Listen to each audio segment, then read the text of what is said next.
Perfect day, TGFM Nation! Kagamay, rasa nag-perfect day. Welcome everyone sa ating in our online service brought to you by TGFM.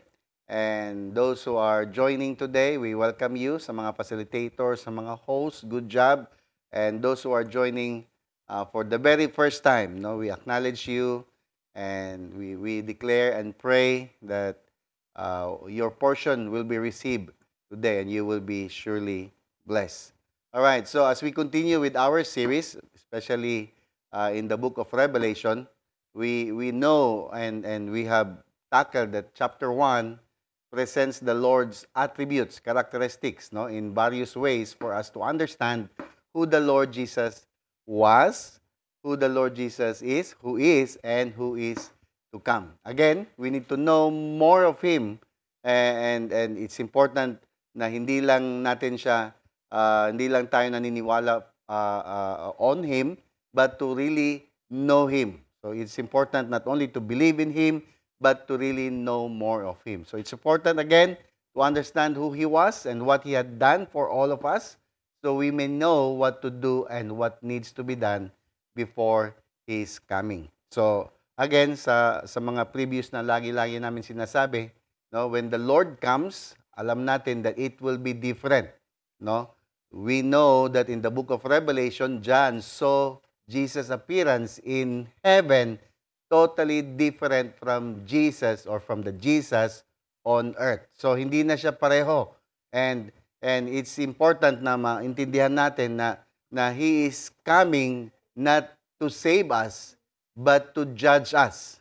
Okay? So, dapat mailagay na yan sa isip natin. That's why we are sharing this to you para maging prepared ka. Sabihin mo sa katabi mo, prepare, be prepared. Come on. Revelation chapter 1 verse 7, sabi dito, behold, He is coming with clouds, and every eye will see Him. As I have said, when He comes again, it will be different. Sabihin mo sa katabi mo, different. Come on. Sabihin mo sa katabi mo, different. Okay. So, listen to me. In Acts chapter 1, kasi ito yung goal natin na maintindihan natin that Jesus is really coming back.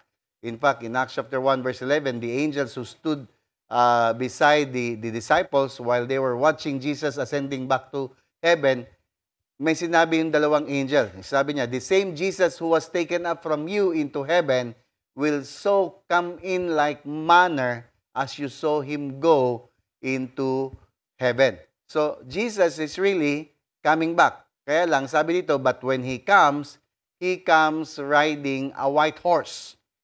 Andiyan ba tayo? Because in Revelation chapter 19, sabi dyan, now I saw heaven open, and behold, a white horse. Say it with me, white horse. Come on. And He who sat on Him was called faithful and true. And in righteousness, He judges and makes war. Take note of that. He comes to judge. And hindi lang judge, to war. To make war. And His eyes, if you only see a picture, His eyes were like a flame of fire. I don't know if you can picture a person, a human with flame of fire in his eyes. And on his hand, yan picture na yan. And on his head were many crowns. So isa lang crown na yan. But many crowns. I don't know how you can picture many crowns with flaming fire. Nandiyan ba tayo? And then in verse 14 it said, and the armies in heaven, clothed in fine linen, white and clean, followed Him on white horses. So if you can only picture that Jesus, when He comes, He is no longer the same person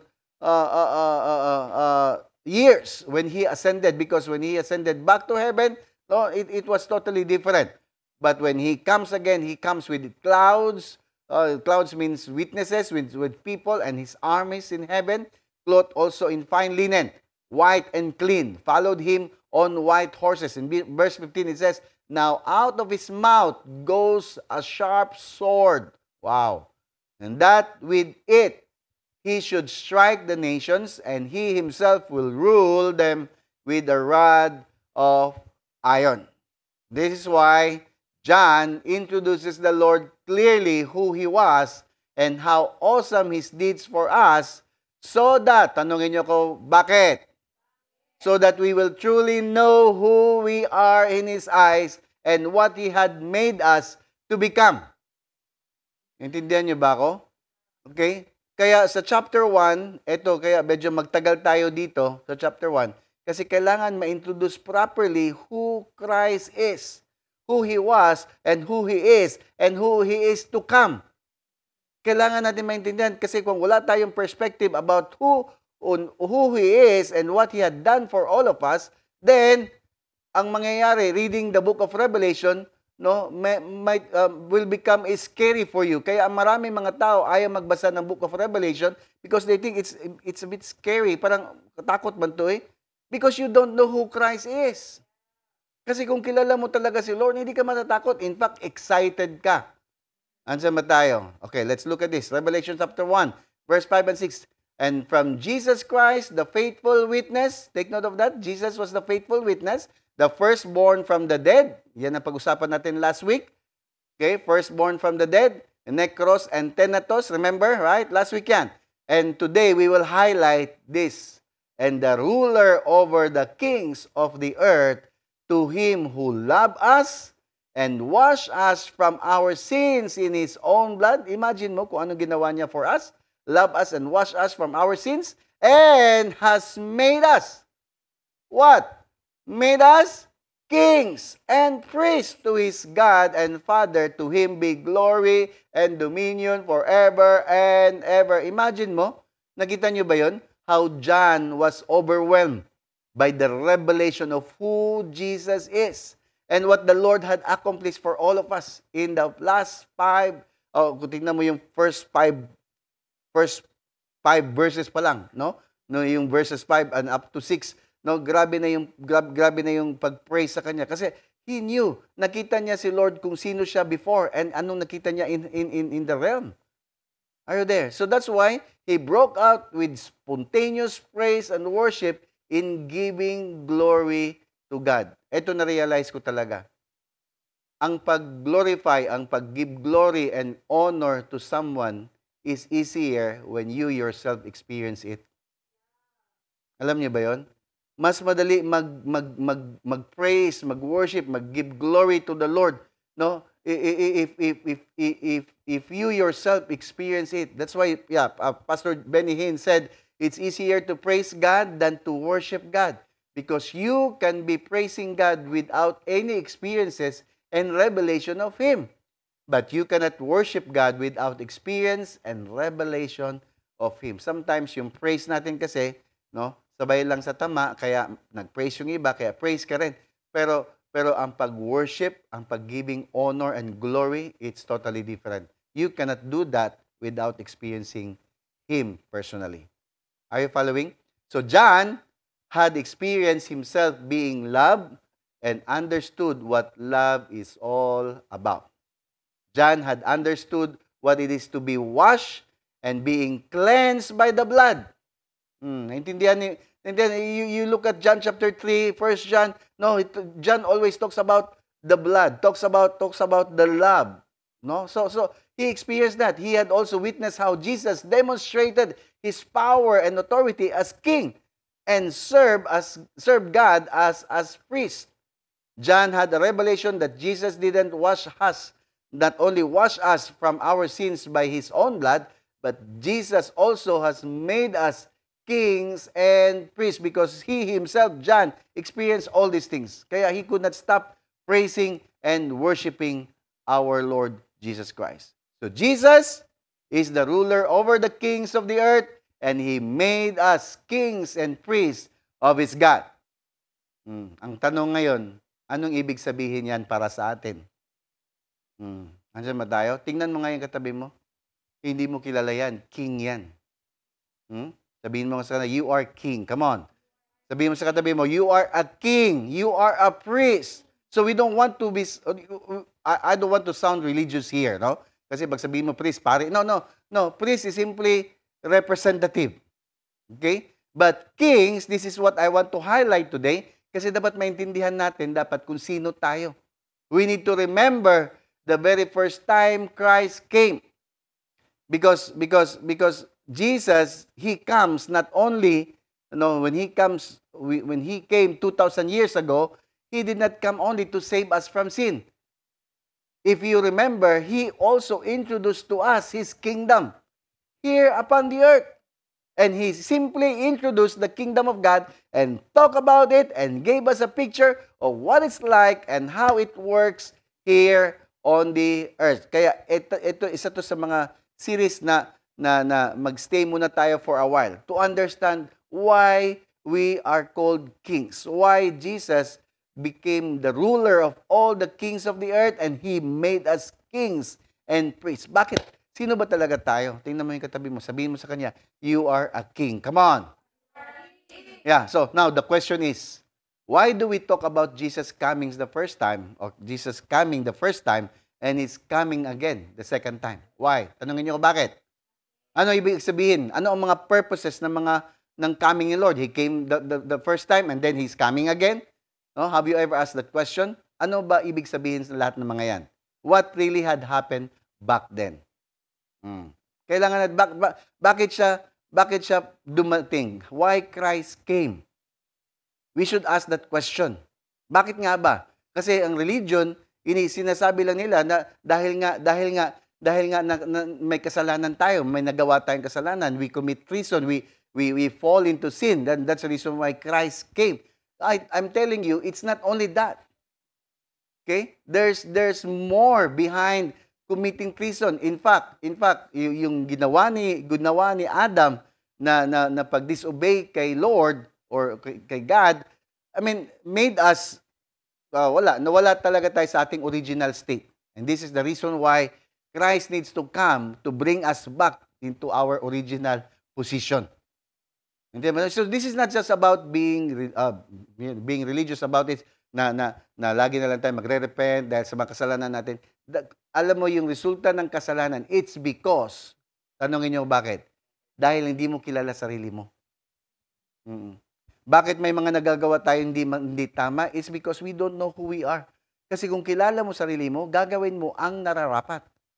You will only do things what is necessary. You will only do things which is required. Required na dapat gawin mo at alam mo. So this is why I encourage everyone, na mag-go through sa divine encounter kasi medyo mahaba-haba itong topic na yan. You will get to understand what happened really in the beginning. You will get to understand why we lost the dominion. You will get to understand na ano ba talaga ibig sabihin. But also this series will help you.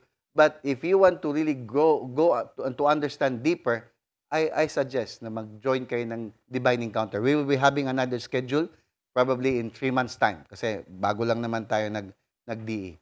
But you need to understand this, TGFM Nation. Sa mga nag-divine encounter na, andyan ba tayo? Yeah, okay. So, you need to understand this. Jesus came 2,000 years ago to bring back what humans lost.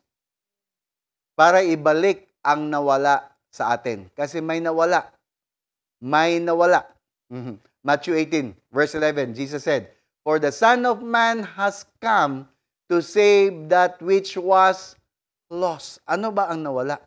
Ano ang nawala? So Jesus came to restore what mankind had lost. Because whatever He says or does is what man lost. Kaya bantayan natin kung anong mga pinagsasabi niya at anong hina-highlight niya lagi. So if you want to know more about that, then you better go back to the 4 Gospels. Read it for yourself and see ano mga ini-introduce lagi ni Lord, ano ang bukang bibig niya lagi. Then you will understand why we are called, He made us priests, He made us kings. Are you following? Jesus, remember, tandaan nyo to, Jesus did not come to bring a religion. Jesus never even joined a religion. In fact, itong mga reliyoso ang kanyang greatest opposition.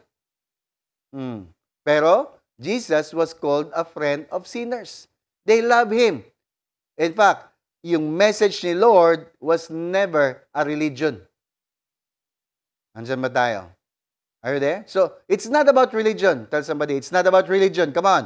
Christ came not to establish religion. So wala siyang pinangarap na mamatay, magpakamatay, and then mabuhay muli, and then mag-ascend back to heaven to expect religion after religion. No, he didn't expect that. Ang gusto niyang maintindihan natin, the purpose why He came is for us to establish what was lost from us. And that's the reason why yun ang binalikan niya. Remember this life principle. Take note of this. You will only know a person's purpose and mission through his message.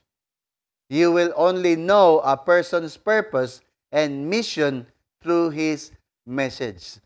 Kung ano ang bit-bit na mensahe ng tao na yan, bit-bit niya ang mission niya. Kaya kung ano mga pinagsasabi ng tao niyan, parang walang mensahe dahil walang mission yan. If you will see people around na parang kung ano-ano lang mga sinasabi, I don't know, walang message. Then ibig sabihin walang mission. Naintindihan niyo ako? For example, yung mga networkers. Yung mga networkers, kung ano ang mission niyan, 'di ba? Kung networker ka, ang laging laman ng bibig niyan, puro product. Ini-introduce lagi kahit saan, kung kahit sino kausap, product. Kasi yun ang mission niya. To sell the product. Are you getting my point? Jesus came to also introduce a product. Jesus came with a message. Kaya kung hindi mo maintindihan yung message niya, hindi mo maintindihan yung mission niya, hindi mo rin maintindihan yung purpose niya. At kung hindi mo maintindihan yung purpose at mission niya, then automatically tayo na rin, hindi rin natin maintindihan yung purpose at mission natin. Kasi followers man tayo. So kung hindi mo naintindihan yung mission niya at purpose niya, automatically tayo din confused. Akala natin religion lang, akala natin Christianity lang. In which most people today, yun lang ang nasa mindset nila. But today, dahan-dahanin natin. I-inculcate natin sa utak nyo kung ano ba talaga ang rason why Christ came. Take note of this. We need to listen to this. This is the first public, take note of this, public statement. Imagine mo yung first public statement ni Lord. Ito yung public, first public niya na statement sa lahat. Ano sabi niya? Repent, for the kingdom of heaven is at hand. Now, you need to understand the word repent. Repent, hindi to yung parang magiging sorrowful ka sa mga ginawa mo. Repent simply means metanoia. In Greek, it's metanoia, simply means change the way you think. Renew your thinking. Renew your mindset. Change the way you think. Parang sinasabi ni Lord, hey, everyone, make up your mind. Wake up. Sabi niya, this is not religion. I did not come to bring another religion. I have come to let you understand that the kingdom of heaven is at hand. Is at hand. It's like, it's arrived. So it's about the kingdom of God. It's about the kingdom of heaven. Okay, another time, he said to them, Luke chapter 4, he said to them, I must preach the kingdom, okay? Take note of the message. I must preach the kingdom of God to the other cities also. Why? Because for this purpose I have been. Ano ang purpose ni Lord? To preach the kingdom of God. Nandiyan ba tayo? Okay. Another verse, Matthew 4 verse 23. And Jesus went about all Galilee, teaching in their synagogues, preaching the gospel, means good news, the gospel, the good news of the kingdom, and healing all kinds of sickness and all kinds of diseases among the people. So Jesus' mission is to bring back the kingdom of heaven, the kingdom of God here on the earth. And I believe Jesus believed himself that he came to earth para ibalik sa atin ang kingdom of heaven, para ibalik sa atin ang government of heaven. That's why in the book of Isaiah chapter 9, that he carried to himself the government on his shoulder. He carried upon his shoulders the government. So Jesus came to bring back and introduce the kingdom of heaven, to bring back the government of heaven, the laws of heaven, na nga balaod sa gingharian, sa langit, and ang values, unsay gina-value No, because heaven doesn't seek things. Are you following? Ang value dito sa world, sa mundo, is always the things. That's what we value. That's what the people value most. Mga bagay-bagay, sasakyan, pera, bahay, kotse, lahat. But the values heaven is different. So Jesus came to bring those values back. No, ini-introduce niya kung ano ang value ng heaven, kung ano ang colony of heaven, kung ano ang society, kung ano meron sa heaven. How the people love and how we should cultivate love among each other. And then Jesus introduced the culture of heaven here on the earth. It's not religion. It's not Catholicism. It's not even Christianity. Nothing. Wala ka nakita dyan that Jesus Christ came to introduce Christianity. This is the only message that Jesus preached and introduced, the kingdom. Say to me, the kingdom. Come on. Hindi kingdom ni Kibuloy. Nagtatago na siya. That's why the wicked one, okay, take note of this. Kasi ito lang yung ini-introduce talaga ni Lord yung kingdom of God, the kingdom of heaven. Kaya even people today, until today, people doesn't really, ang hirap i-comprehend. Parang ang hirap nilang naintindihan ng mga bagay na to. No? Kasi, tanungin niyo bakit? Kasi yung wicked one is after on those who hear it and doesn't understand. Pag hindi mo to maintindihan, mas hindi mo maintindihan. Kasi, hindi i-allow ng enemy, ni Satanas mismo, na maintindihan mo mga bagay ito. Pag confused ka, automatically, he will take it from you. Andiyan ba tayo? That's why my prayer today, na yung mga eyes nyo na nakatingin dyan at nakikinig, ma-open yan para maintindihan mo yung message, yung gospel of the kingdom of God, which Jesus preached. Amen? This is the only message that Jesus preached. He never preached about deliverance, about faith. He never preached about grace, about the cross. Wala siyang ibang preaching kundi the kingdom of God. Say it with me, the kingdom of God. Come on. Okay, let's look at Matthew 13. Kung gaano to ka-sensitive na mensahe na to. Take note of this. Matthew 13 verse 19. It says, when anyone hears the message about the kingdom and does not understand, pag hindi mo naintindihan to, the evil one comes and what? Snatches away what was sown in the heart. Imagine mo, ito lang yung mensahe of all the messages. Ito lang yung si Satanas mismo. Si Satan, the wicked one, he himself would come and snatch what was planted, what was sown. Kaya kung may narinig ka pero hindi mo man naintindihan, narinig mo lang, pero hindi mo naintindihan, tanggalin niya kagad yan. Kaya sabihin mo sa katabi mo, intindihin mo at dapat mong maintindihan. Ha? Mali yung statement ko. Makinig ka at intindihin mo pala. Okay, let's look at the following verses. Again, same chapter, again, the kingdom of heaven is like treasure. Take note of this. The kingdom of heaven is what? Like treasure hidden in a field. So, that's the reason why na hindi lahat nakakaintindi ng kingdom of God or the kingdom of heaven. We will talk more about that, the difference about the kingdom of heaven and the kingdom of God. But let us not confuse ourselves that Jesus comes with the kingdom message. And that's the only message that he carried. That's the only message that he introduced. That's the only message that he was preaching about. So it was like a treasure hidden in a field. Hello, andiyan ba tayo? So hindi nyo to basta-basta maintindihan. Hindi nyo to basta-basta makita lang. Kasi it's like a treasure hidden in a field, which a man found and hid. Take note of that. So, nakita siya. May treasure ka ba nakikita sa daan? No. Ibig sabihin, pag treasure, hinahanap talaga. Kaya kung hindi ka naghahanap, kung hindi ka seeking, hindi mo maintindihan to. Ang kingdom of God para sa mga tao lang na naghahanap ng katotohanan. Andiyan ba tayo? Right? Take note of this. Ano sabi ito? It's like a treasure hidden in a field which a man found and hid it again. For the joy, or for joy over it, he goes and sells all that he has. Take note of that. No, he sell everything that he has and buys that field kasi alam niya, in that field, that's where what? That treasure was hidden. Ganyan daw ang kingdom.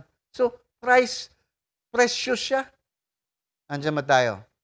Okay, let's look at this. Verse 45. Again, the kingdom of heaven. Si Jesus mismo ito nagsabi, ha? Hindi si Paul, hindi si Peter, hindi si John. It was Jesus Christ Himself. Again, the kingdom of heaven is like what? A merchant seeking. Ang tanong ngayon, seeking ka ba? Kasi ang kingdom of God, no, para lang sa mga seeker.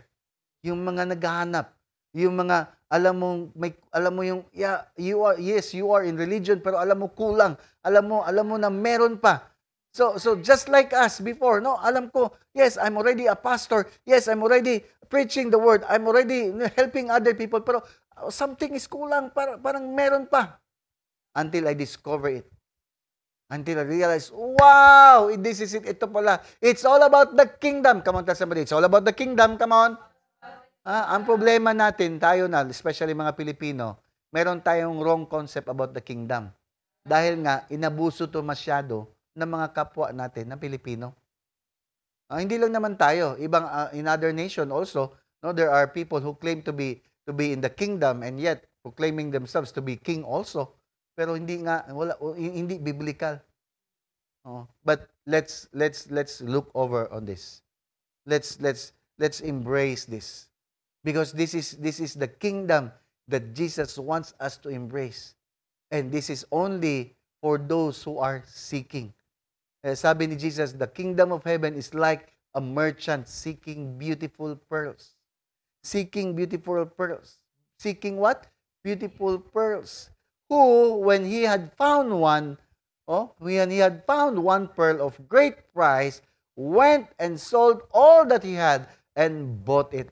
Imagine mo, nakita niyo itong isang precious na pearl lang talaga, pero mahal. Pero alam niyo ginawa niya? Binenta niya lahat para mabili lang niya itong pearl of great price. So, ganyan ang kingdom. Hindi mo basta-basta makikita kung saan-saan lang until hindi ka maging seeking. And that's the reason why, okay, listen to me.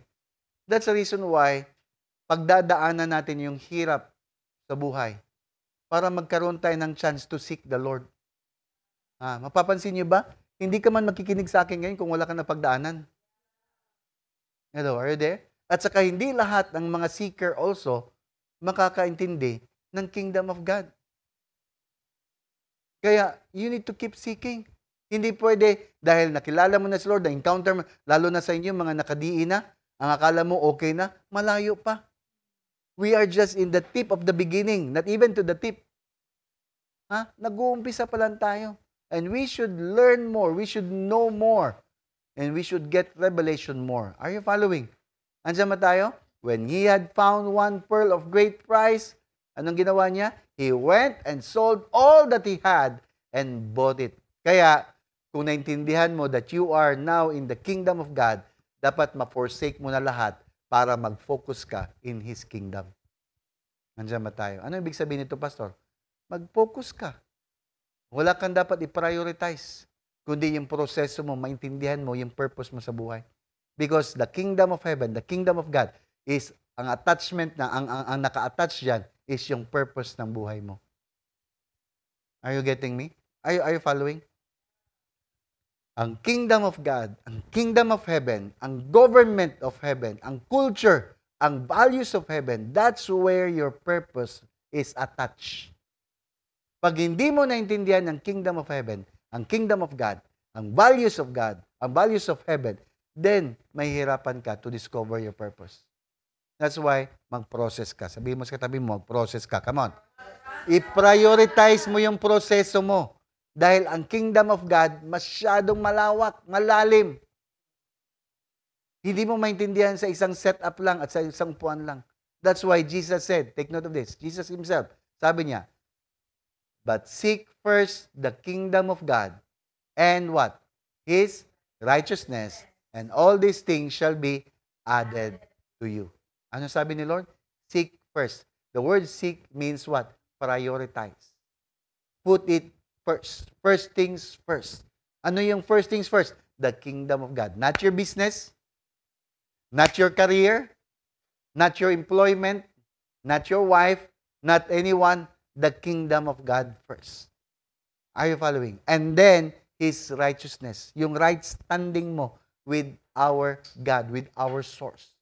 And then, the promise, all things will just be added to you.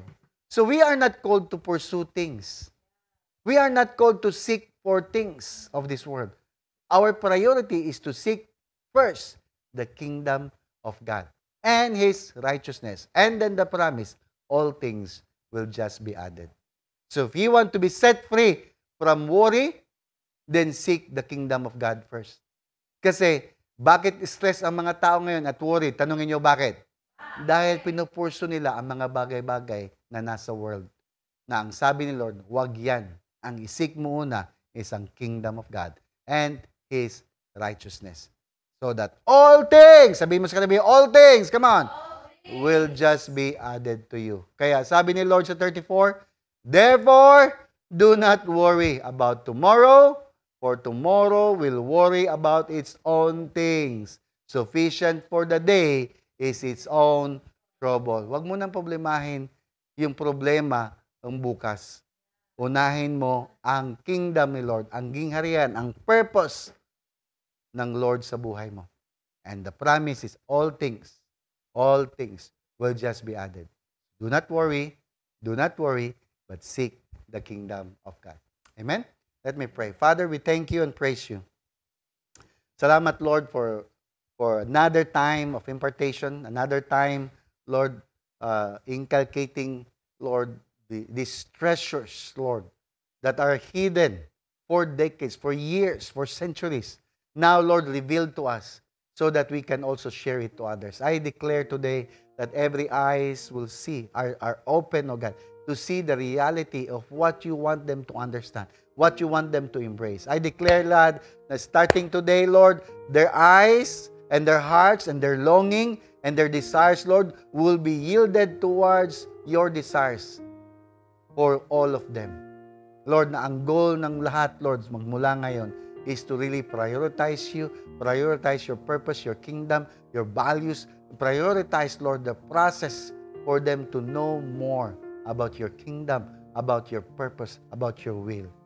Salamat, Lord. We entrust everyone to you, Lord, as we declare, Evareka Yahuba, Thou Dunai, Bayesha Marika. The Lord bless you and keep you. The Lord makes His face shine upon you and be gracious to you. The Lord turn His face towards you and give you shalom.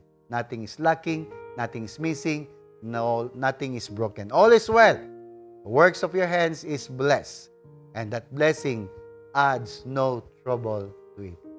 Be blessed and perfect day sa tanan.